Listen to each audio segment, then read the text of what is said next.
Okay, so have a look at this image because it's really very interesting and it speaks a lot about how far we've come in endoscopic resection 2025.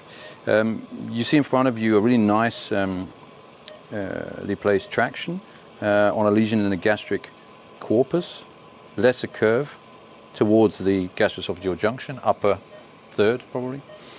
And you can see that this device is multiple fixation bands. These are pink, attached to a green band, which is fixed to the opposite gastric wall on the greater curve, I think.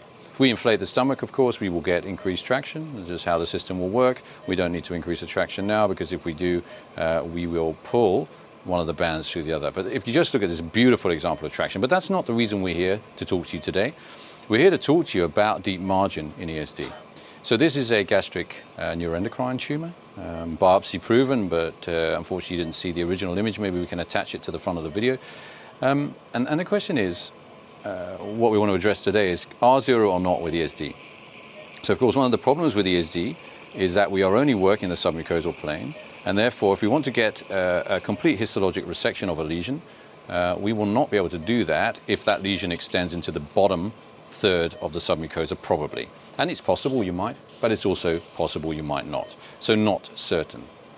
If we look here, we can clearly see the lesion margin. So right now, in this image, we can draw around it for you on the screen. We can see the deep margin lesion. I'll attempt to show it to you if you open the knife, please, with the knife, endoscopic knife that I currently have out. I will show you, draw around the deep margin for you. So it's here, and up here, and along here, right.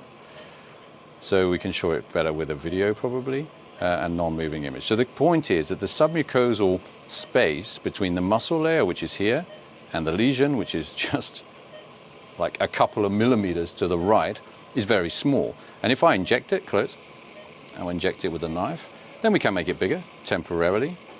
But that space still does not get very large. And actually it's kind of a bit false because when you see the injection, the muscle also moves alongside it.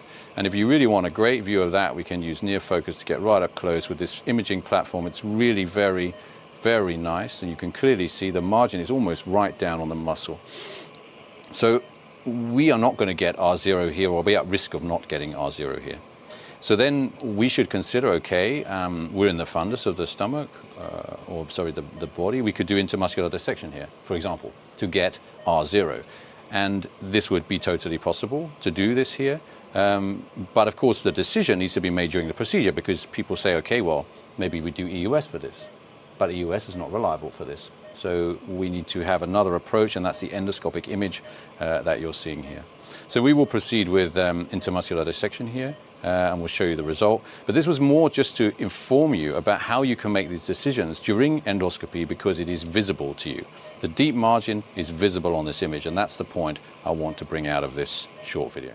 See, now we finished, and we did focal EID on the part around where the deep margin was, so you can very clearly see patient's a little bit reactionary, but you can very clearly see the difference between the circular muscle and the longitudinal muscle. And it's a very nice separation of the two coming up on the top of it. I'm not really in control at the moment because the patient is moving, but if you look here, you can see in the 6 o'clock and the 12 o'clock, there's some very nice circular, I guess, muscle underneath and longitudinal muscle in the foreground at the top and bottom.